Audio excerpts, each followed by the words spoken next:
Faute de moyens financiers suffisants, de nombreuses associations féministes partout en France sont contraintes de limiter l'accueil et l'accompagnement de femmes en danger ou vulnérables. Pourtant, le nombre de violences conjugales et sexuelles signalées a explosé ces dernières années. On va essayer de comprendre tout ça avec vous, Anne-Cécile Lemelfer. Vous êtes présidente de la Fondation des femmes, et Emma Meulenizer, journaliste à la rubrique politique, et tu t'intéresses notamment beaucoup aux questions de genre, de féminisme, de FSS, etc. Voilà, je vous laisse toutes les deux. Moi, je vais intervenir peut-être pour poser des questions du chat ou si y a un truc que je comprends pas, etc. Mais c'est surtout avec Emma que vous allez discuter aujourd'hui. Le chat, n'hésitez pas à nous dire si vous entendez bien nos invités. Voilà, c'est parti.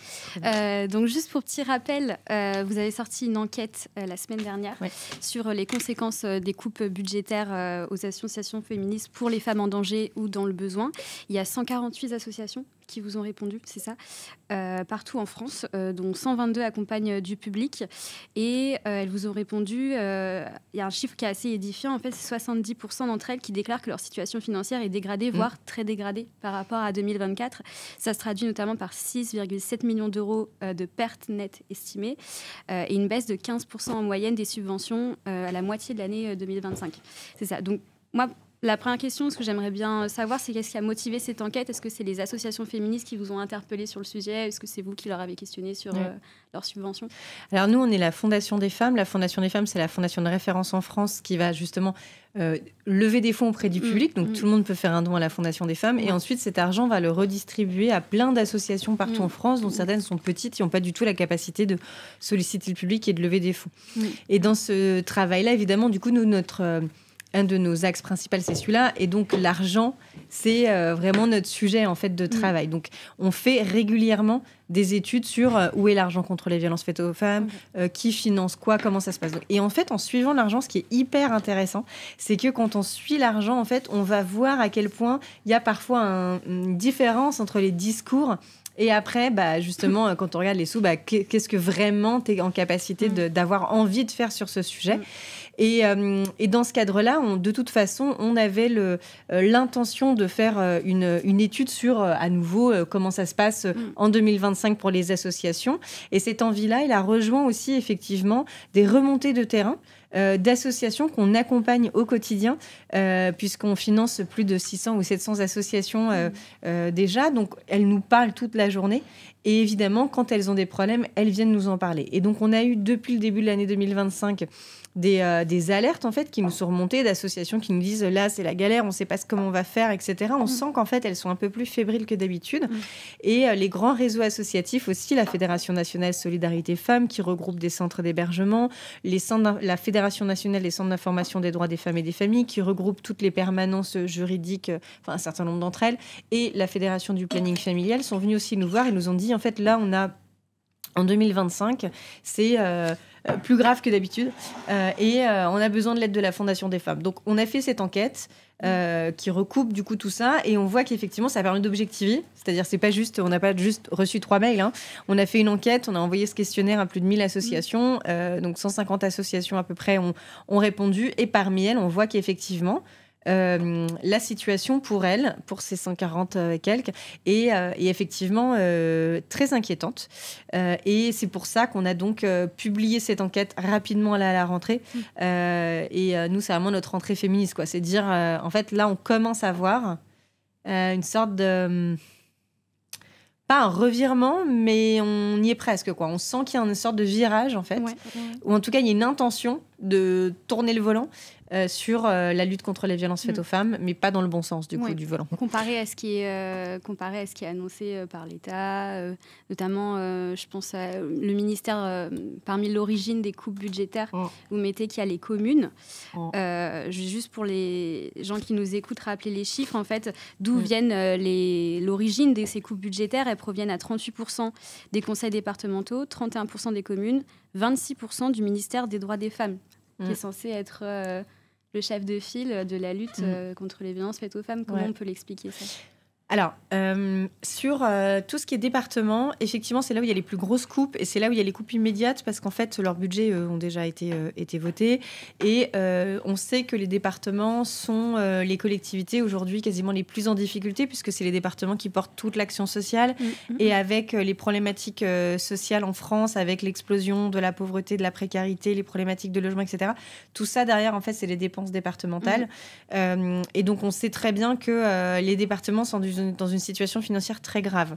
Néanmoins, les budgets droits des femmes sont souvent des mini-budgets.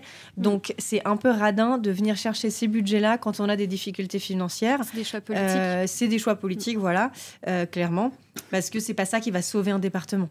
Et là, je peux vous donner un exemple très concret. Dans la Drôme, par exemple, on a le département qui a décidé d'arrêter de subventionner les centres de santé sexuelle et reproductive. Donc, les centres de santé, c'est des permanences, en fait, dans les petites villes, je sais pas, 2 après-midi, 3 après-midi par semaine. Où il y a une dame qui vient, une conseillère, et qui va par exemple, vous avez une question, je sais pas, vous êtes enceinte, mais vous n'avez pas envie de le garder, puis en plus, votre conjoint, il a un comportement qui vous paraît bizarre, qui n'a pas l'air d'être normal. Et ben en fait, moi, du coup, dans cette petite permanence, je vais vous dire ce que vous pouvez faire pour votre IVG, quels sont vos droits, je vais poser les mots, dire, en fait, ça, c'est de la violence, c'est pas de la jalousie, etc. Et ça, cette permanence qui existait, par exemple, dans la ville de Die, est maintenant clôturée, fermée. Donc, les 30% quand on dit qu'il y a 30% des baisses du budgétaire, c'est avec les départements, ça va être ce genre de choses. Et en particulier dans les territoires ruraux où, en fait, les femmes, les personnes, elles pourront plus avoir l'information près de chez elles comme elles l'avaient. Elles sont obligées de faire... Et elles n'ont pas forcément de permis, elles n'ont pas forcément la voiture. C'est aussi le problème des territoires ruraux. Elles vont devoir faire 1 heure, 2 heures pour avoir de l'information. Donc, ça, c'est les départements. Et c'est vrai qu'on a été... donc, ça nous semblait... on ne trouve pas ça bien. Mais ça ne nous étonnait pas au vu des difficultés financières qui étaient déjà là. Et voilà. Mais c'est vrai que le gouvernement, comme ils ont toujours dit quand même que globalement, c'était leur priorité, les violences faites aux femmes, comme nous, on suit au Parlement tout le temps, tu vois, on a vraiment les yeux rivés sur la thune, c'est vraiment le truc. Donc on suit en fait les budgets et on les voyait plutôt augmenter d'année en année, les budgets du ministère des droits des femmes.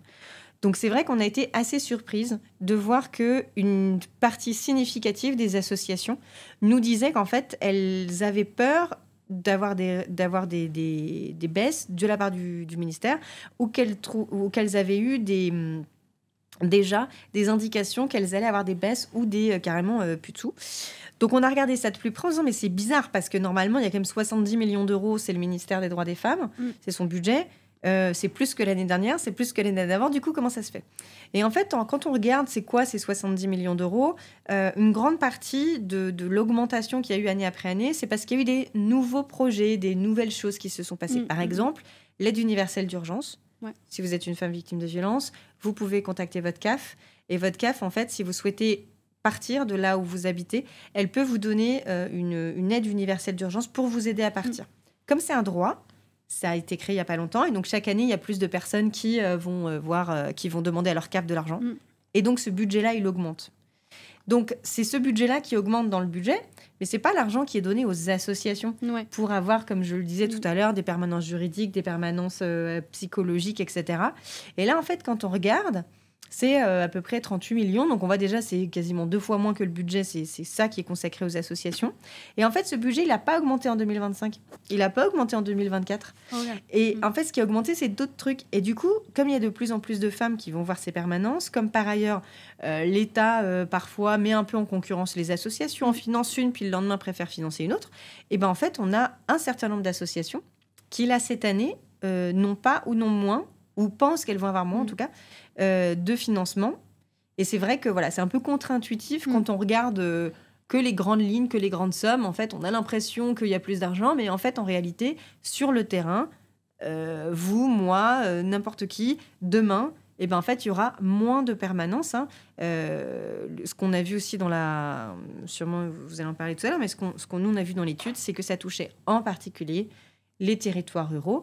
Et concrètement, c'est des baisses du nombre d'heures de permanence, des fermetures de permanence, des fermetures de projets, des fermetures d'associations. Et tout ça, c'est malheureusement, ça aurait pu être Enfin, voilà, des réponses à des questions pour des dames qu'elles n'auront pas, quoi. Oui.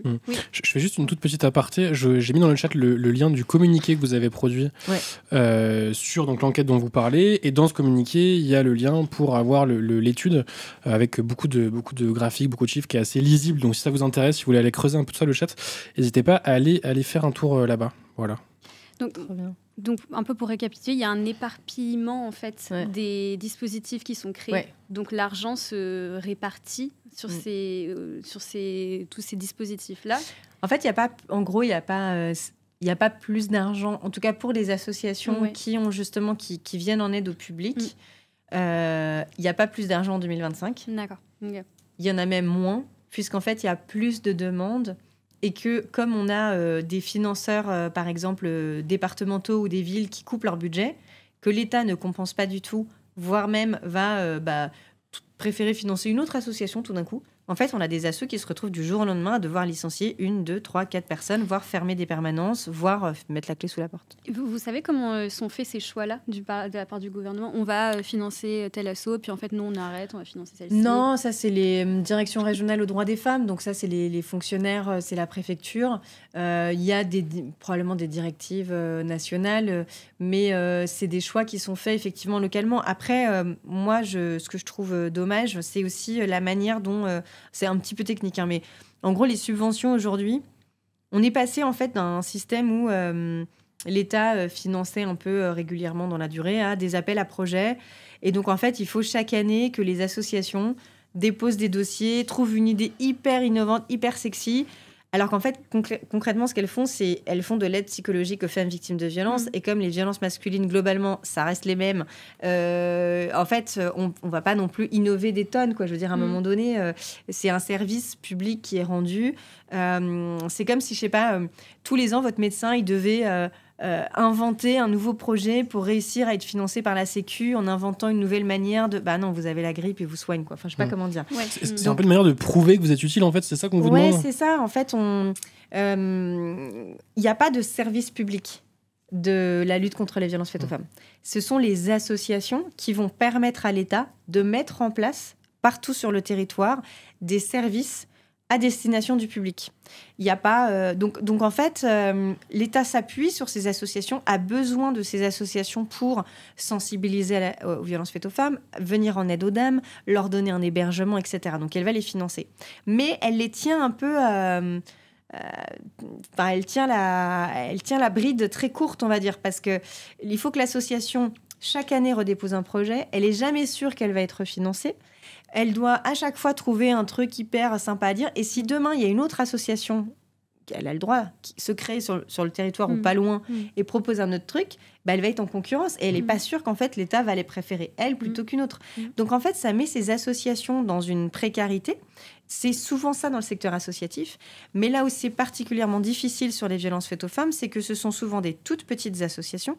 La particularité du secteur, c'est qu'on est sur des associations avec en moyenne des budgets de moins de 500 000 € par an.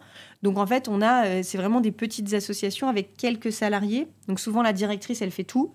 Elle fait les demandes de subventions, elle fait l'aide aux personnes, elle manage les gens. Et donc, en fait, dès qu'il y a une subvention qui appuie, par exemple, si vous perdez un financeur, vous pouvez mettre la clé sous la porte. Alors que dans le médico-social, aujourd'hui, sur d'autres secteurs du champ social, on a des grosses associations, des gros groupes qui peuvent aussi un petit peu encaisser ces revirements de la part de financeurs publics. Mais sur notre secteur à nous, voilà, c'est que des petites associations. En plus, c'est sur les sujets des femmes, donc c'est que des femmes, encore plus que dans le secteur médico-social, qui sont hyper mal payées, qui se payent hyper mal, avec beaucoup de bénévolat et une précarité du coup très grande. Donc c'est sûr que ce modèle d'appel à projet pour ces petites structures qui vivotent, qui pourtant sont juste en train de sauver la vie des dames, mais bon, c'est particulièrement difficile pour elles. Mais ça, on n'en entend jamais parler. Le gouvernement ne dit pas que les associations doivent tous les ans renouveler et redéposer un dossier pour le dire. Alors certaines ont ce qu'on appelle des CPO, donc des conventions pluriannuelles d'objectifs. Donc l'État dit je m'engage à vous... soyez plutôt assurés qu'on vous donnera, par exemple, 50 000 € par an pendant 3 ans. Ouais. Mais ça ne les empêche pas de, chaque année, devoir redéposer un dossier, chaque année, devoir tout refaire, etc. Mais ils s'engagent plutôt à ce que vous ayez... Donc, voilà. Donc, en gros, on peut certaines associations, et c'est plutôt les grosses fédérations nationales, ont parfois le confort d'avoir une sorte de promesse d'engagement sur 3 ans, mais c'est jamais de toute façon la totalité de leur budget. L'État veut jamais financer la totalité d'une association, donc il faut toujours aller chercher un mécène, des dons du département, de la ville. Enfin, en fait, il faut être, franchement, quand on dirige une structure féministe, il faut vraiment être hyper inventive et passer beaucoup, beaucoup de temps là-dessus au lieu de... Ouais. Ce que je veux dire, c'est que tous ces appels à projets, ça demande beaucoup de travail, beaucoup de temps. Et du coup, c'est du temps qu'on ne met pas au fondement de l'association, quoi. Exactement. Tenir des permanences, d'aller rencontrer les gens. Ouais. C'était un témoignage qui était dans votre dossier, enfin dans l'enquête, il y avait une association qui disait on passe plus de temps à chercher où trouver de l'argent qu'en fait se concentrer sur comment on va aider les femmes, voilà, comment on va les accueillir. Et juste pour rester vite fait un petit peu sur les chiffres, il y a le programme 137. Ça, toutes les associations dont vous nous parlez, elles en bénéficient de ce programme 137. Alors, ce qu'on appelle le programme 137, en fait, c'est dans le budget. Si vous aimez faire ça, que vous aimez fouiller dans les sites il y en a plus qu'on ne le croit. Et du Sénat, voilà. Donc pour celles et ceux que ça, c'est le BOP 137. Donc c'est la ligne 137 du budget de l'État. Ouais. C'est la ligne droits des femmes. C'est notre truc, c'est nous.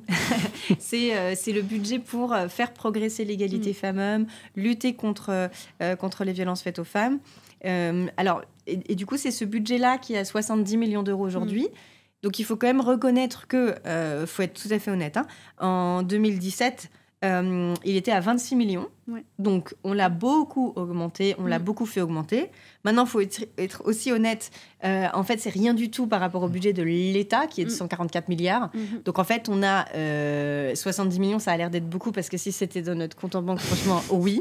Mais en vrai, pour l'État, c'est rien du tout. Il faut vraiment remettre... C'est le plus petit budget de l'État, c'est le plus petit ministère de l'État. Donc, 70 millions, c'est... pour vous donner un petit peu une équivalence...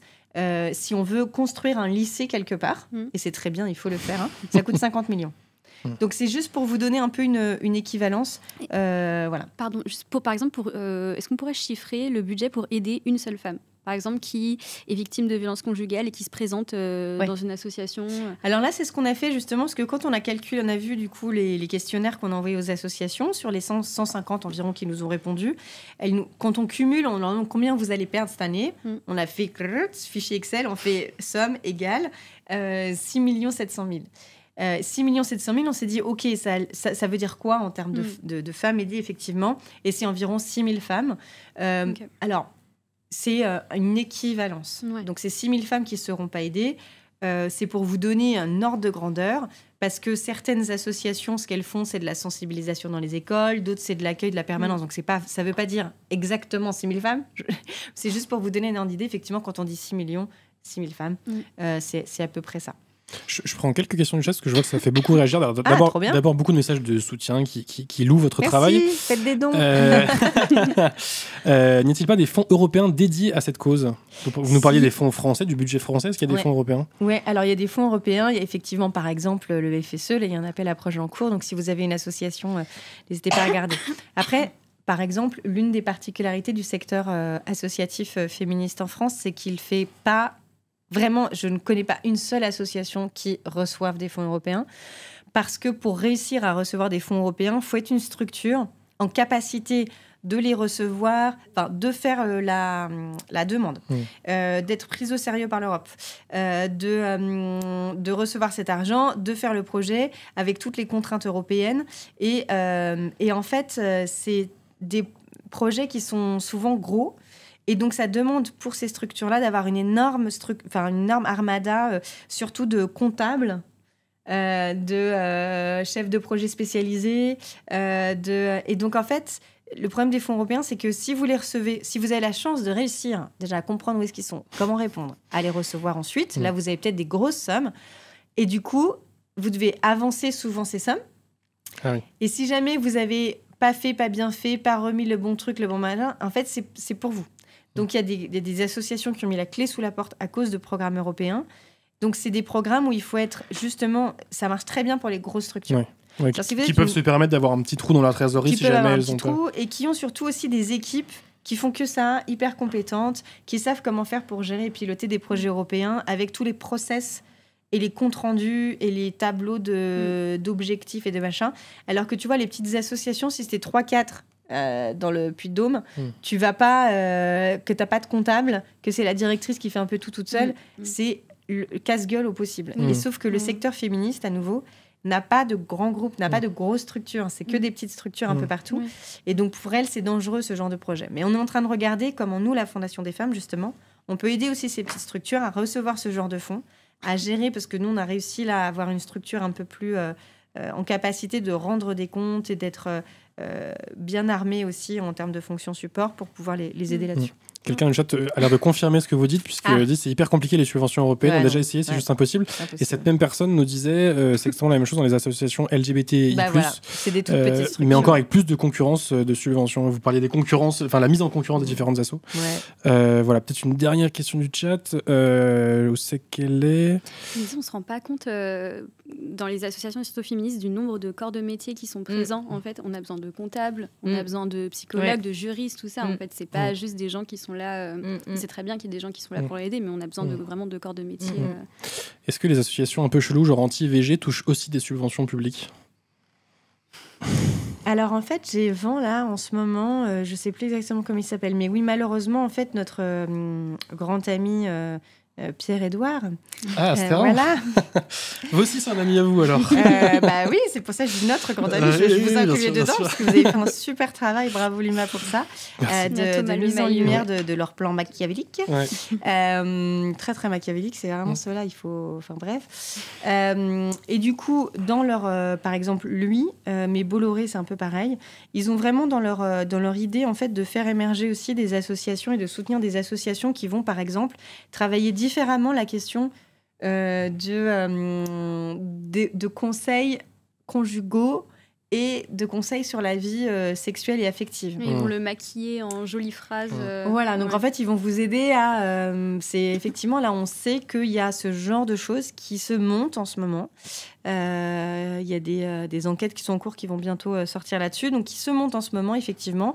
Des associations qui ont l'air d'être une association qui vient...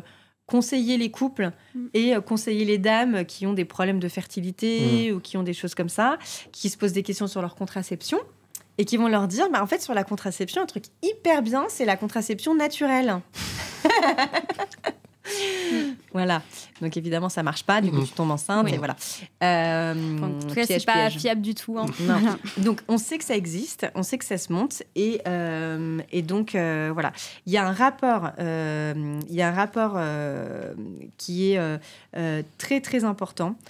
Qui est au niveau européen, mais qui donne beaucoup d'informations sur les chiffres français. C'est un rapport qui est fait par le Parlement européen. Je ne sais plus comment il s'appelle exactement. Parlement. C'est pas le Parlement exactement européen. Pardon. C'est une filiale. Enfin, qui est spécialisée sur justement l'étude de tout ce qui est genre et droits sexuels et reproductifs. Et ce rapport, il s'appelle La pointe de l'iceberg.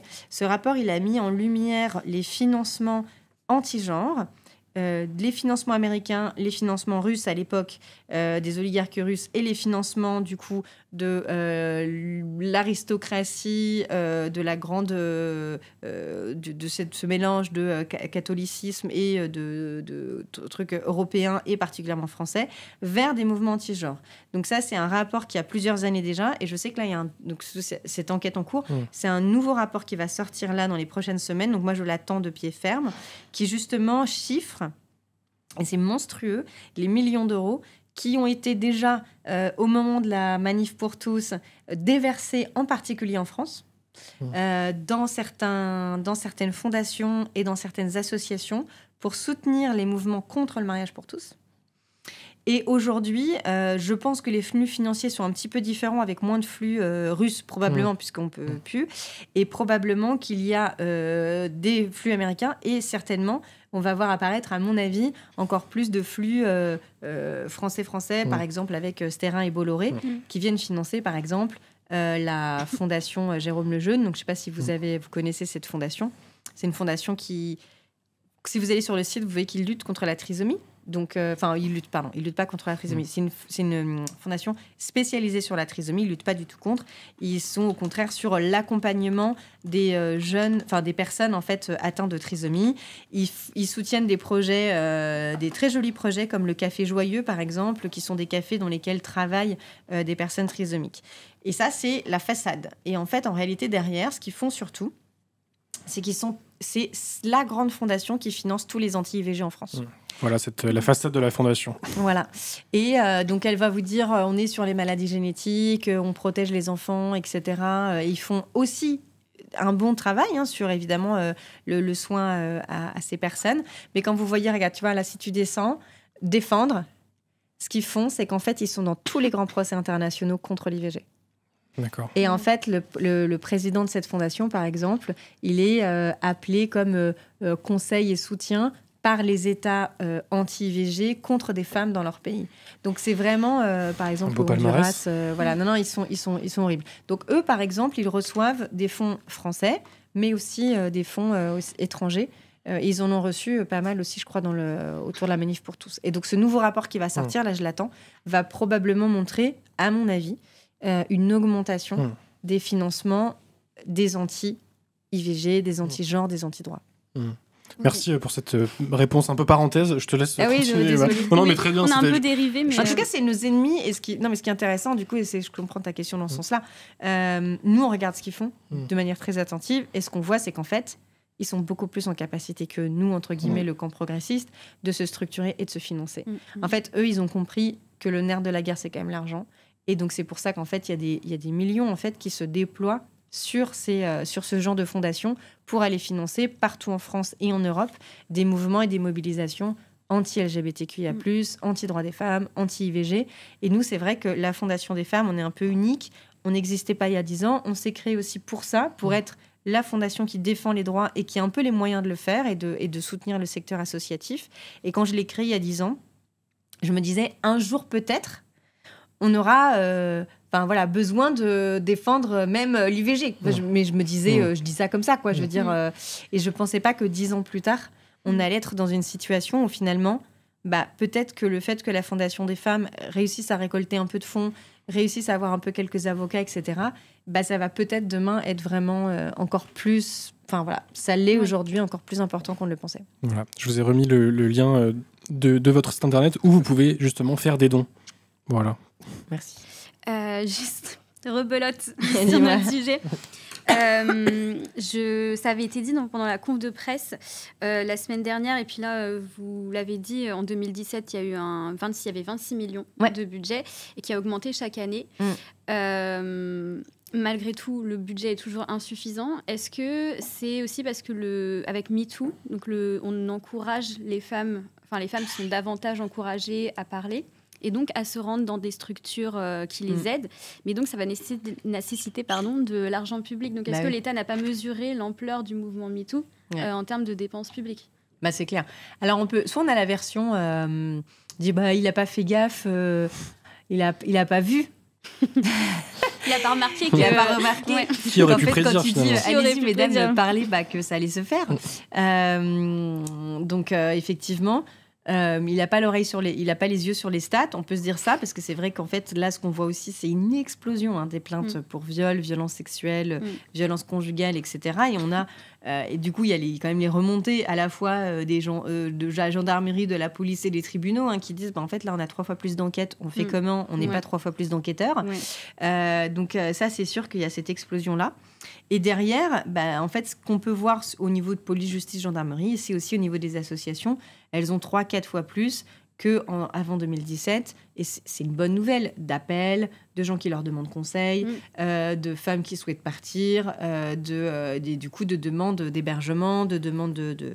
Donc ça, c'est sûr que moi, ça fait des années qu'on le dit, c'est l'État n'a pas du tout adapté. En fait, il a fait comme si il allait avoir cette révolution, puis ça allait rien changer.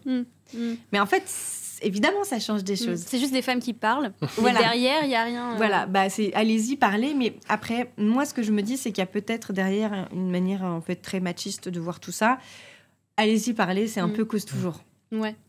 c'est bien que vous parliez, madame. Vous vous sentez mieux maintenant, ça va mieux. Bien. Voilà, t'as lâché ton truc. Okay. En plus, on se heurte, parce que, pardon si j'y pensais, mais on se heurte à des mauvaises langues qui vont nous dire du coup, vous coûtez plus à l'État, en fait. Vous coûtez plus de dépenses publiques si vous parlez. Donc, en fait, on va se heurter à des gens qui vont dire des choses comme ça. Bon.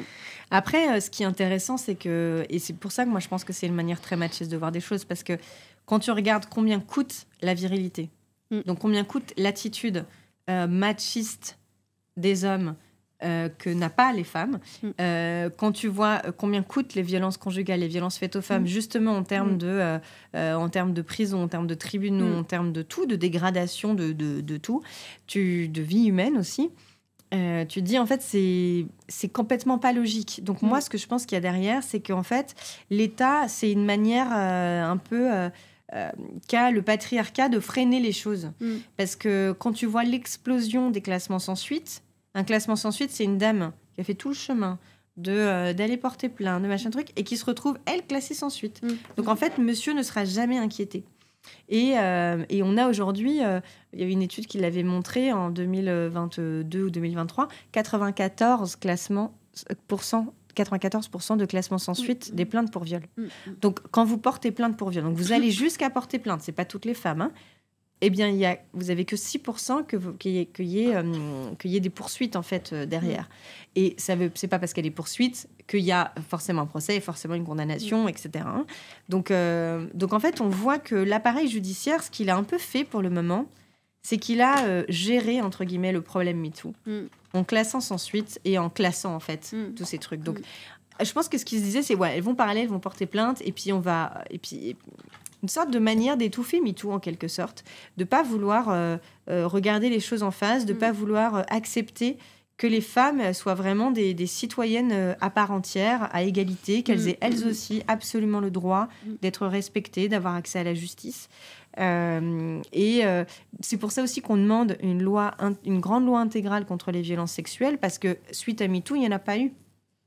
C'est ça aussi qui est dingue quand tu regardes d'autres pays, par exemple l'Espagne, entre autres. Ils ont, eux, ça fait plus longtemps, mais ce qu'ils ont dû faire quand ils se sont rendus compte de l'immensité des violences masculines, ils ont carrément changé leur système judiciaire. Et il y a maintenant des cours et des tribunaux spécialisés là-dessus, avec des juges spécialisés. Oui, c'est un gros travail. Ils ont remis à plat plein de trucs. Ils ont changé en profondeur des choses.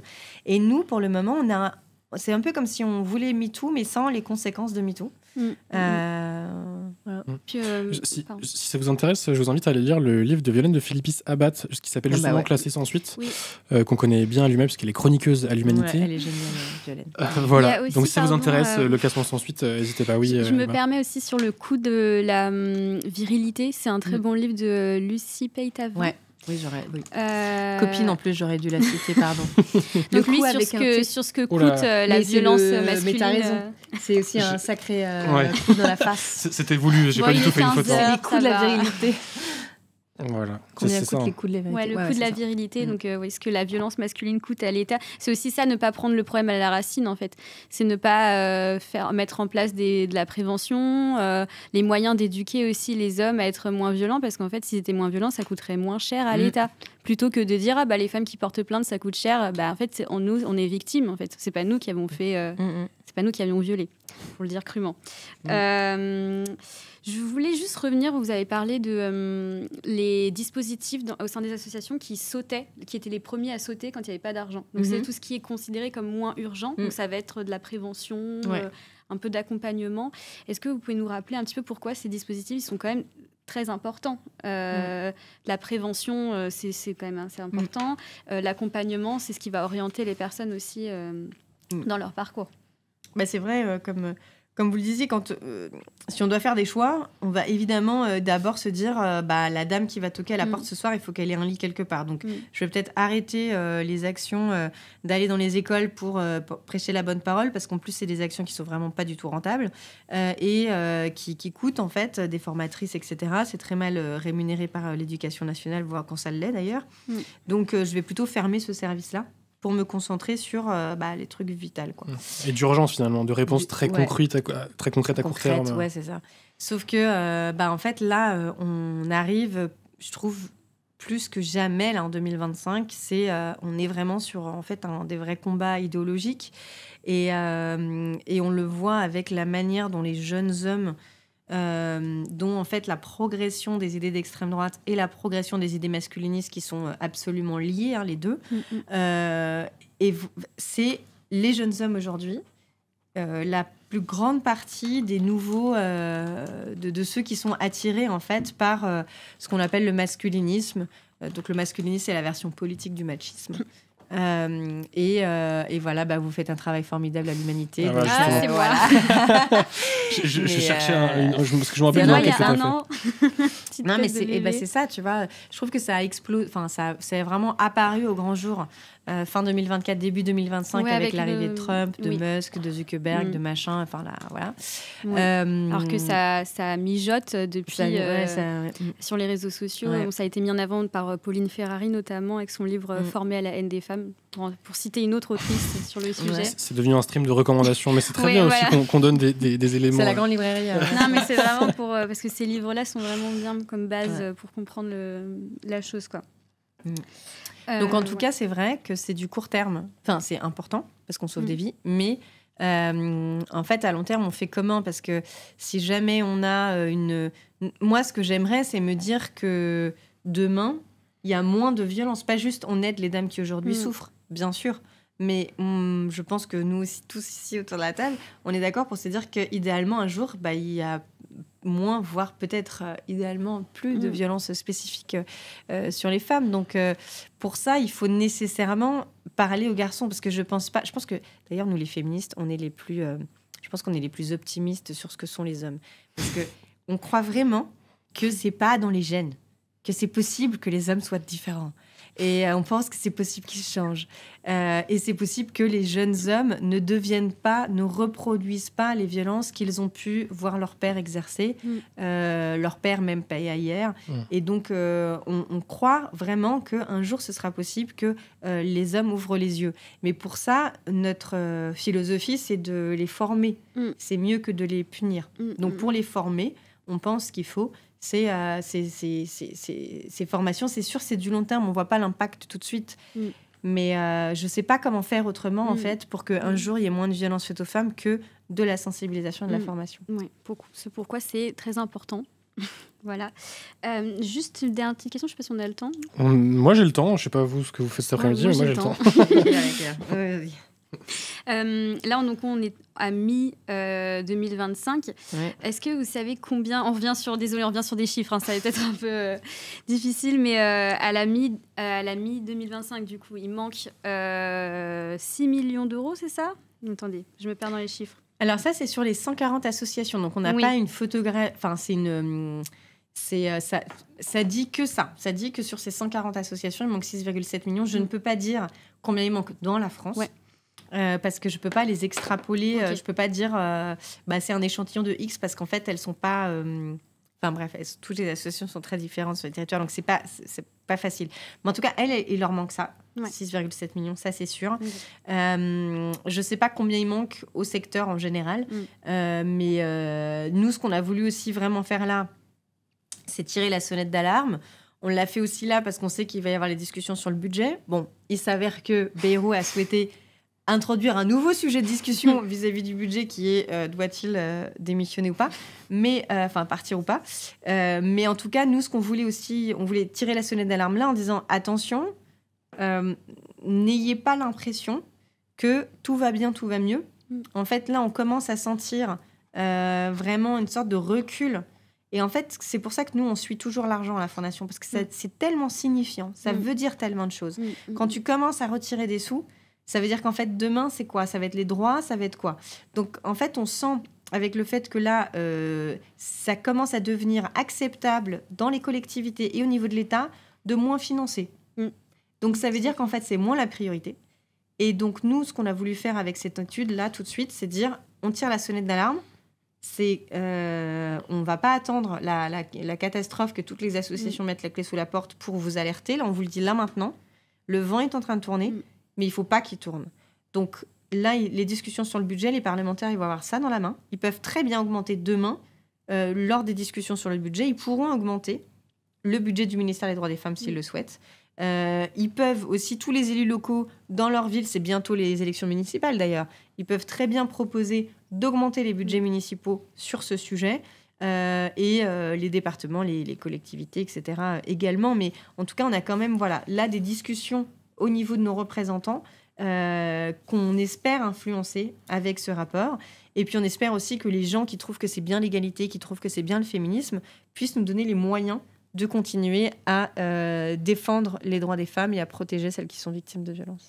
Juste quand vous dites vos représentants, là, vous parlez par exemple du ministère des droits des femmes Députés et sénateurs. En fait, il va y avoir là les discussions budgétaires normalement à l'automne. Okay. Donc c'est pour ça que nous on fait notre rentrée aussi là-dessus, en disant hop, le jour où vous allez voir le budget, comme tout le monde dit, attention, crise budgétaire, il n'y a plus de sous, on sait que dès qu'il y a ça, si jamais on ne met pas les droits des femmes et les violences faites aux femmes en top priorité, on sait qu'on va se faire squeezer. Parce que c'est comme ça à chaque fois. On n'a que des miettes. Et dès qu'il y a un problème, on nous les pique. Donc, nous, c'est très important pour nous de dire, en fait, il doit y avoir... il y a peut-être des économies à faire, je ne sais pas. Peut-être, je ne sais pas, sur les armes, peut-être des économies à faire. Au hasard. Voilà. Mais ne faites pas des économies sur ce qui sauve la vie des femmes et sur ce qui va nous aider à faire une société demain qui soit plus apaisée, plus féministe, plus respectueuse, plus égalitaire. Parce que, on va dans le mur, quoi. Voilà. Parce que vous le dites, en plus, vous l'avez dit dans votre appel, les coupes budgétaires, elles tuent. C'est des portes qui sont fermées, donc c'est des femmes qui ne peuvent pas être aidées, qui vont peut-être rentrer chez elles et mourir sous les comptes de leur conjoint. Quoi. C'est ça les conséquences concrètes des coupes la conséquence concrète, de toute façon, nous on l'a vu, avant 2019, c'est l'année du Grenelle des violences conjugales. 2019, c'est 146 femmes victimes de féminicide. Quand on voit, dès le début de l'année, une explosion à la Fondation des femmes, on va justement solliciter le gouvernement en disant « Mayday, il y a un problème ». Enfin, c'est un problème en général, les féminicides, mais il y a une augmentation de dingue ces derniers temps. On ne comprend pas. Il faut qu'on fasse un truc où on se rassemble tous les ministères, tout le monde, et que ce soit une priorité parce que là, c'est incroyable. 146 femmes victimes de féminicide, c'était vraiment un chiffre qu'on avait quasiment jamais atteint, quoi. Et...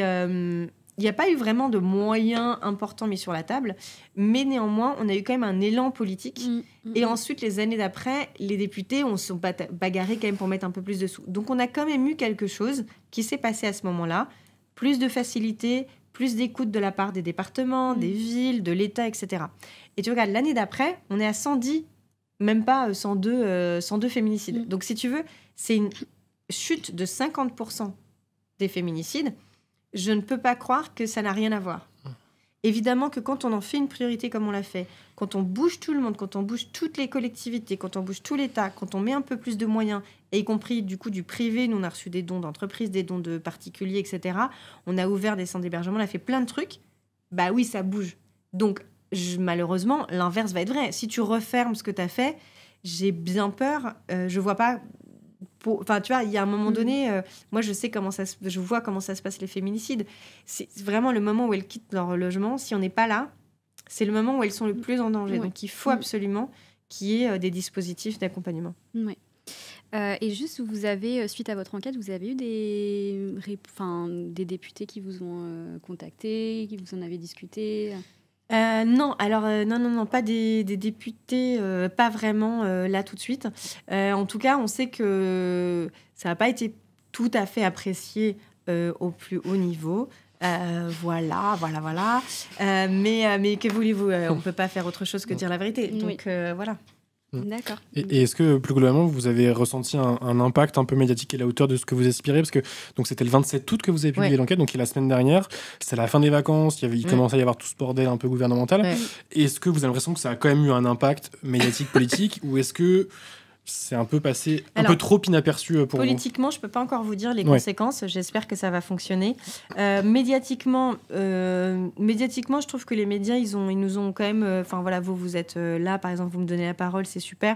Je pense qu'on a quand même réussi, justement parce qu'on s'est faufilé au moment où les journalistes sont rentrés de vacances, ils sont tout bronzés, tout frais, mais ils n'ont pas encore trop de trucs à se mettre sous la dent. Et du coup, quand on a vu Bayrou faire sa déclaration, on s'est dit, merde, il nous pique la seule date où on peut parler de nous, parce qu'il n'y a jamais rien, normalement, le 27 août. Pourquoi il fait son truc à ce moment-là? Il faut sortir que des enquêtes genre en plein milieu de l'été quand tout le monde n'a pas au plein milieu. Non. Juste au retour de vacances. Tu sais que c'est la meilleure date depuis toujours pour les trucs féministes. Regarde, le 26 août 1971, c'était la dépose de la gerbe sur la tombe du soldat inconnu par les femmes du MLF qui déposaient cette gerbe à la femme qui est donc encore du soldat inconnu, qui est donc encore plus inconnu que le soldat inconnu. C'est ça qui a fait la création du MLF le 26 août. Donc, en fait, c'est une date, si tu veux, où, voilà, à nouveau, il n'y a jamais trop rien qui se passe, les gens sont rentrés, ils sont en forme, et il n'y a pas encore des trucs. Ils ne sont pas encore surbookés. Donc, normalement, voilà, donc on a eu quand même un écho. Après, en termes de dons, on espère vraiment plus de dons parce que il faut vraiment qu'on réussisse à faire ce fonds d'urgence et à financer des associations d'urgence. Donc, il faut qu'on ait un peu plus de dons. Et du côté du gouvernement et des municipalités, etc., on va, grâce à ça, on va pousser. Pour le moment, j'ai pas là de concrètement. Je crois que le ministère est en train de regarder de très près qui a râlé sur ces subventions. Donc, j'espère que du coup, ça va permettre à ces associations-là d'avoir des sécurisations sur leurs conventions pour qu'elles puissent... Voilà, je vous ai mis la page du don à l'écran et je vous ai mis le lien dans le chat. Voilà. Ça marche avec Apple Pay, ça marche avec la carte bleue, ça marche avec tout. Avec tout, voilà. Ça n'a jamais été aussi facile de faire un don. Ouais. Et vous pouvez aussi faire les dons tous les mois, ça pour les petits budgets aussi, c'est quand même super. Ça peut être 8-10 euros par mois, en fait, c'est assez indolore. Et nous, ça nous permet aussi du coup de pouvoir prévoir dans la durée, de savoir qu'en fait, on a tous les mois, on a X donateurs qui nous donnent. Et du coup, ça nous permet aussi de pouvoir prévoir un peu nos recettes. Ok.